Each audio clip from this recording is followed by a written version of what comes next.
अगर इससे पहले की डेट आपको नहीं याद हो कि किस डेट में बना है, लेकिन उनका सन तो एटलीस्ट आपको याद होना चाहिए, ये मस्ट है। आप बोलते हो ना कैसे कौन सी डेट याद करें, तो ऐसी ही मेन मेन कि अभिकरण कब बना, कल्याण विभाग कब बना, इन लोग के लिए जो गवर्नमेंट की चीजें, ये सब एकदम ऐसी चीजों की डेट आपको याद रखनी है, ठीक है।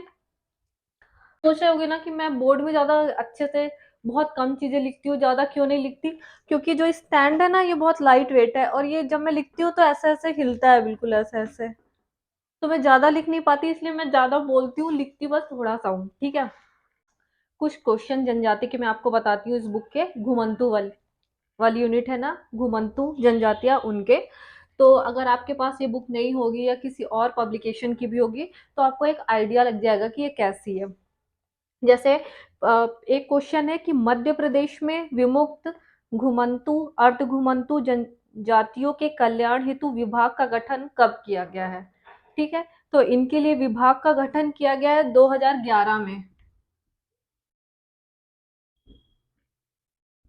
2011 में इनके लिए विभाग का गठन कर किया गया है। Hello everyone, welcome and welcome back to my new video. तो आज मैं आपको यूनिट 10 के लिए एमपीपीएससी प्री 2024 के लिए, आपने बोला था कि यूनिट 10 के लिए मैंने जब वीडियो बनाया था कि मैंने बुक नहीं दिखाई है, और आपको कौन सी बुक लेनी चाहिए कौन सी नहीं लेनी चाहिए, ठीक है। और आपका एक क्वेश्चन था कि ओमकार पब्लिकेशन की बुक कैसी है, तो उसको भी मैं बहुत जल्दी बताने वाली हूँ कि कैसी है। और आज तो मैं आपको ये निर्माण की बुक दिखा रही हूँ, ठीक है। इसको मैंने देखा है, पढ़ा है काफी अच्छे से, और इसके बाद अब मैं इसके बारे में आपको बता रही हूँ, ठीक है। इसमें सबसे पहली बात तो इसमें बहुत सारे क्वेश्चन दिए हुए हैं, बहुत सारे, हर यूनिट के बाद बहुत सारे क्वेश्चन दिए हुए हैं। यूनिट 10 के लिए आपको फिर किसी टेस्ट सीरीज की जरूरत नहीं है, किसी टेस्ट पेपर की जरूरत नहीं है। मतलब आपने इतने सारे क्वेश्चन कर लिए ना, 1000 से ज्यादा एक यूनिट के लिए, बस आने कितने हैं? मुश्किल से 7-8 क्वेश्चन ऐसे आ जाएंगे, या 10 या 7-8 जो भी है। तो इनफ है, बिल्कुल बहुत ज्यादा इनफ है, और सारी चीजें दी हुई हैं, फिर आपको किसी भी चीज की जरूरत नहीं है। और आप जितने ज्यादा क्वेश्चन करेंगे उतना ही ज्यादा आप में परफेक्शन आएगा, आप चीजों को एलिमिनेट कर पाएंगे, ठीक है। आपने 1000 से ज्यादा क्वेश्चन जैसे जनजाति के कर लिए, फिर क्या होगा, अगर आपको लगता है कि यार ये करने के बाद भी अलग से कोई क्वेश्चन आ गया, तब आप क्या करोगे। ऑब्वियसली जब इतनी सारी चीजें आप पढ़ लोगे, इतने सारे क्वेश्चन, 1000 से भी ज्यादा क्वेश्चन, सारे टॉपिक अच्छे से पढ़ लोगे, फिर इसके बाद अगर कुछ भी आता है बाहर से, ठीक है, एक आध क्वेश्चन तो एमपीपीएससी देता ही है ऐसा कि वो किसी से ना बने, ना ही किसी बुक में हो, तो उसको आप एलिमिनेट कर लेना, क्योंकि 95% तो आप जान जाओगे ना यूनिट 10 के बारे में इस बुक को पढ़ के। फिर जो बचेगा तो फिर आप अपना एलिमिनेशन लगा लेना, कि आप एलिमिनेट कर पाओगे ना, ऐसे कि नहीं ये तो नहीं होगा, ये तो मैंने पढ़ा है, ये तो नहीं हो सकता, ये होना चाहिए, ऐसे करके एलिमिनेट कर लोगे, आराम से बन जाएगा आपसे। और एलिमिनेशन कब लगता है, तभी लगता है जब आपने अच्छे से पढ़ाई की हो। आप अगर आप सोचो कि आप एलिमिनेशन वाला मेथड है, क्वेश्चन में बिना पढ़े लगा लो, तो बिना पढ़े तो कुछ भी नहीं लगता है, ठीक है, तुक्का भी नहीं लगता है, वो भी आपका इंट्यूशन ही रहता है। तो इस बुक के बारे में काफी अच्छी है, सारे टॉपिक बहुत अच्छे से कवर है, और क्वेश्चन बहुत सारे दिए हुए हैं, हर यूनिट के बाद हर टॉपिक के बाद क्वेश्चन दिए हुए हैं। यही इस बुक का प्लस पॉइंट है कि इसमें क्वेश्चन बहुत अच्छे से दिए हुए हैं। जैसे कि कुछ क्वेश्चन मैं आपको करवाऊं क्या, करवाती हूँ, घुमंतु वाले करवाती हूँ ना, बाकी तो आपने किए ही होंगे, तो आप ले सकते हैं, नो डाउट। ओमकार का आपने पूछा था, ओमकार पब्लिकेशन का ना शायद, उसका मैं आपको आज देख लूंगी, और फिर कल तक मैं आपको बताती हूँ कि आपको क्या करना चाहिए, लेना चाहिए या नहीं लेना चाहिए क्या, या फिर इस कौन सी बेस्ट है। आज तो मैं इसके बारे में बता रही हूँ, ठीक है। जैसे कि मैं इधर बताती हूँ ना, बोर्ड में आपको बताती हूँ, कुछ क्वेश्चन जनजाति के मैं आपको बताती हूँ, इस बुक के घुमंतु वाली यूनिट है ना, घुमंतु जनजातियां उनके। तो अगर आपके पास ये बुक नहीं होगी या किसी और पब्लिकेशन की भी होगी, तो आपको एक आइडिया लग जाएगा कि ये कैसी है। जैसे एक क्वेश्चन है कि मध्य प्रदेश में विमुक्त घुमंतु अर्ध घुमंतु जनजातियों के कल्याण हेतु विभाग का गठन कब किया गया है, ठीक है। तो इनके लिए विभाग का गठन किया गया है 2011 में। 2011 में इनके लिए विभाग का गठन कर किया गया है। इनके लिए विभाग का गठन।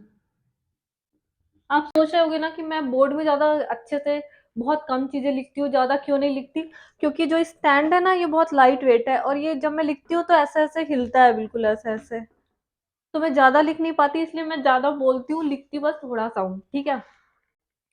तो मध्य प्रदेश में विमुक्त, घुमंतु, अर्ध-घुमंतु जनजातियों के कल्याण के लिए विभाग कब बना है? 2011 में बना है। मैं इनके आंसर ऐसे बताते जाती हूँ, क्वेश्चन बोल दूँगी क्योंकि ये बोर्ड अभी फिक्स नहीं है एक जगह। मध्य प्रदेश में कितनी जनजातियां विमुक्त, घुमंतु और अर्ध घुमंतु, मतलब विमुक्त और अर्ध घुमंतु घुमंतु को मिला के ये 51 है, ठीक है?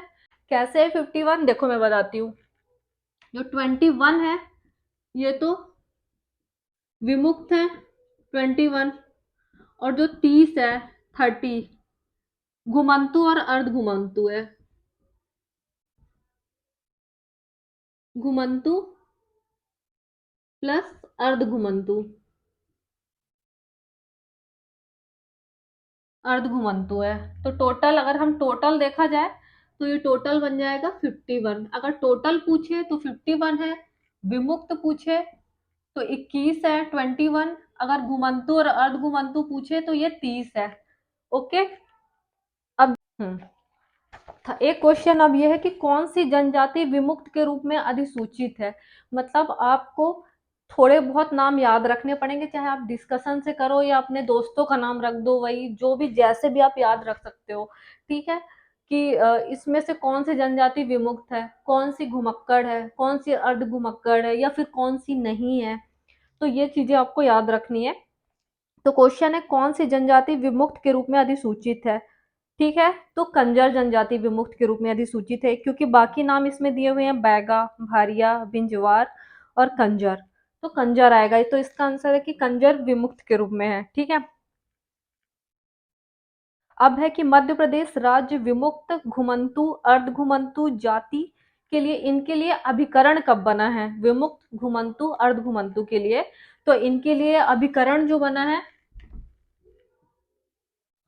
अभिकरण कब बना है इनके लिए?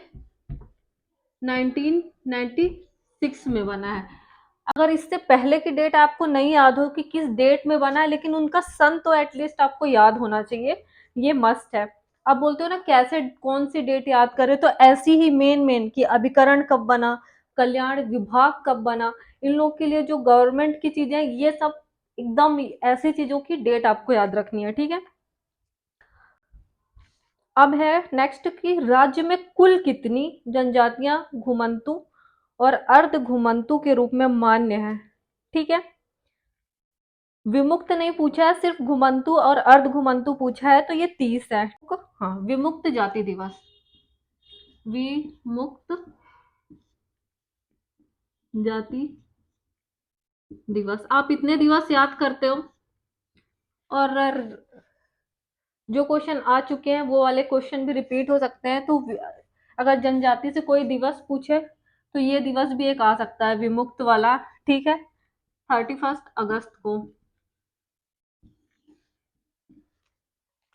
इसके बाद है, सर्पदंश उपचार संदर्भ में कौन सी विमुक्त घुमंतु जनजाति पाई जाती है? मतलब जो अगर किसी को सांप ने डस लिया है तो उसके उपचार के लिए कौन सी जनजाति जानी जाती है? तो ये है कालबेलिया। कालबेलिया नृत्य किस वर्ष यूनेस्को की विश्व धरोहर सूची में शामिल हुआ है? 2010 में शामिल हुआ है। कब? 2010 में। हस्तशिल्प गुदड़ी बनाने के लिए प्रसिद्ध है कालबेलिया। कालबेलिया वंश के संस्थापक कौन है? गुरु कानिफ नाथ। ये मैं इसलिए बता रही हूँ कि आपके पास कोई दूसरी भी बुक होगी तो आपको एक आइडिया लग जाएगा कि मेरी बुक में, हाँ अरे ये मेरी बुक में भी है या मेरी बुक में नहीं है, ठीक है। ऐसे ही एक बार रीड कर दे रही हूँ। प्रदेश के सीहोर और रायसेन में तो ये पारधी जनजाति पाई जाती है, ठीक है। ऐसे मैं कुछ क्वेश्चन आपको बता रही हूँ इसके। संसार की सर्वाधिक श्रृंगार प्रिय स्त्रियां किस विमुक्त जनजाति से संबंधित है? ठीक है, तो इसमें विमुक्त लगा दिया है, ठीक है।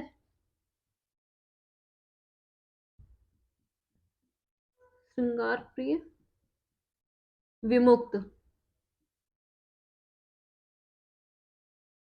तो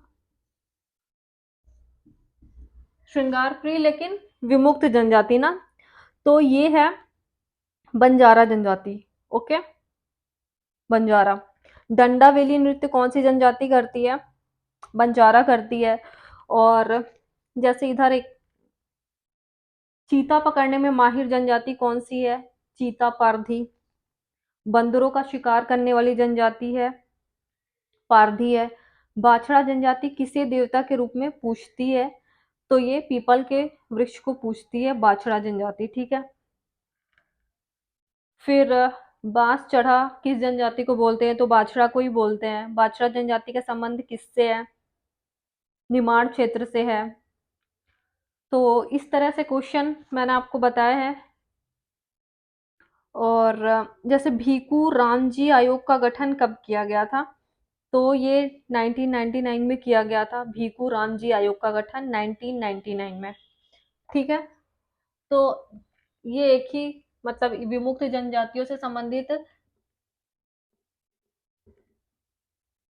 भीखू राम जी, अरे यार कहाँ लिखूं अच्छे से दिखे? हाँ, यहाँ लिखती हूँ ना, भीखू रामजी आयोग। बुक में ये एक ही आयोग देखने को मिलता है। आप बोलते हो ना कि कैसे पढ़ना चाहिए, कैसे पता चलेगा कि कौन सी चीजें इंपॉर्टेंट है? कोई चीज जो कम है वो ऑब्वियसली वही इंपॉर्टेंट होती है। कुल आप बुक में देखोगे ले दे के एक ही आयोग है जो विमुक्त घुमक्कड़ और अर्ध घुमक्कड़ जनजातियों से संबंधित है, ठीक है, एक ही आयोग है।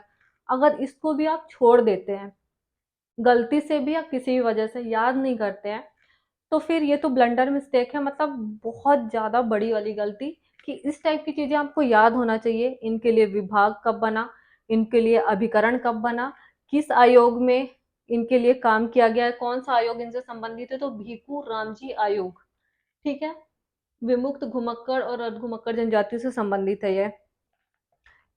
एक ही आयोग है और ये आपको याद होना चाहिए बहुत अच्छे से। जैसे कि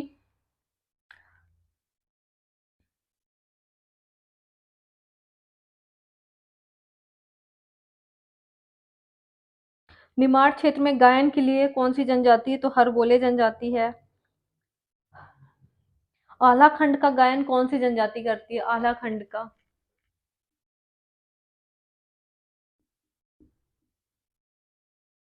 आल्हा, आल्हा खंड ये गायन है, बुंदेलखंड का गायन है, ठीक है। लेकिन इसका गायन कौन सी जनजाति करती है ये आपको बताना है, आल्हा खंड का गायन। तो ये हरबोले जनजाति करती है। हरबोले, हरबोले एक जनजाति है, हरबोले ये आल्हा खंड का गायन करती है।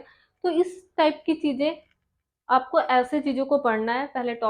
पहले सारे क्वेश्चन कर लो और उसके बाद उस टॉपिक को पढ़ लो, तो इम्पोर्टेंट चीजें अपने आप आपको याद हो जाएंगी।